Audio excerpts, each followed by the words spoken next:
Kagulat World. Isang 20 anyos na Pinay tennis star pero ngayon ay nasa parehong training ground kasama ang world number 1 sa mundo. O, tamaang narinig niyo, confirmed na confirmed. Ang ating Pinoy pride na si Alexandra Ayala ay kasalukuyang nagti-training sa Rafa Nadal Academy sa Mallorca, Spain at doon din naghahanda ang reigning world number 1 na si Iga Swiatek.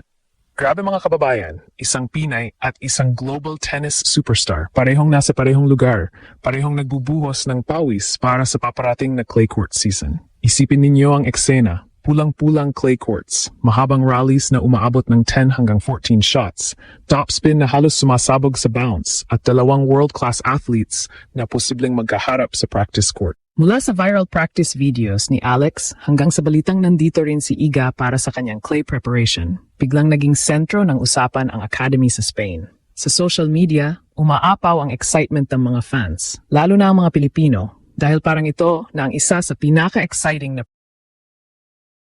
pre-clay season training stories ng 2026. Kaya tara mga kababayan, balikan natin ang buong kwento. Paano nga ba napunta si Alex sa ganitong level? Paano nangyari na ang isang Filipina athlete ay ngayon ay nakakasabay na sa training environment ng world number 1? At bakit marami ang nagsasabing ang training na ito ay maaring maging malaking turning point sa kanyang career? Day 3 na ng ating tungkol sa journey ni Alex at sa totoo lang, mas lalo pang ginulat ang buong tennis world. Ready na ba kayo? Simulan na natin.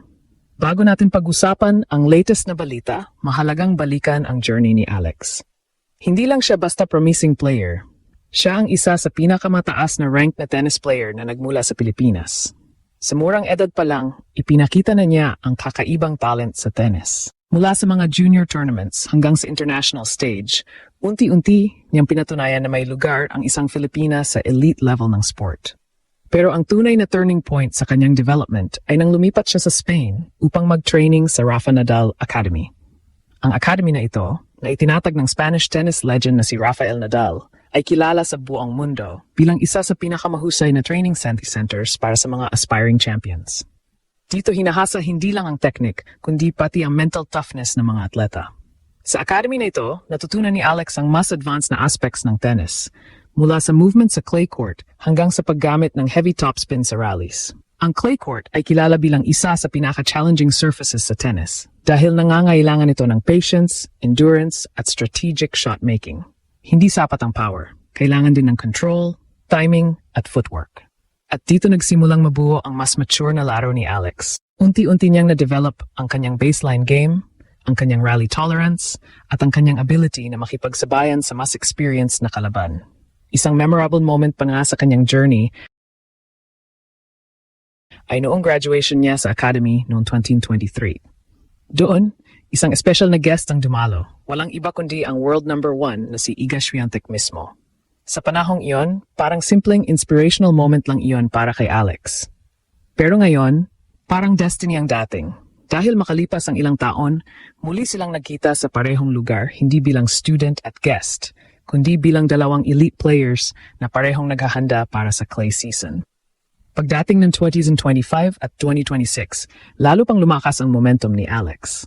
Isa sa kanyang pinakanapansin na performances ay nang magpakitang gilas siya sa Miami Open, kung saan nakapagpakita siya ng matinding laban-laban sa ilan sa mga pinakamalalakas na players sa tour.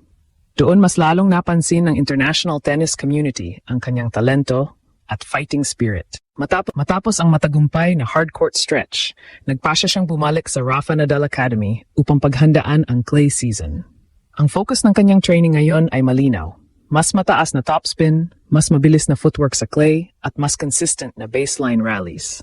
At dito na nga papasok ang pinaka-nakakagulat na bahagi ng kwento. Habang abala si Alex sa kanyang training sessions sa academy, lumabas ang mga reports na si Iga Swiatek ay nandito rin para sa kanyang clay preparation. Dahil sa ilang changes sa kanyang coaching setup, naghahanap din si Iga ng bagong spark sa kanyang preparation para sa European clay swing. Biglang naging possible ang isang exciting scenario. Dalawang high-level players, parehong naghahanda para sa clay tournaments, nasa parehong training facility.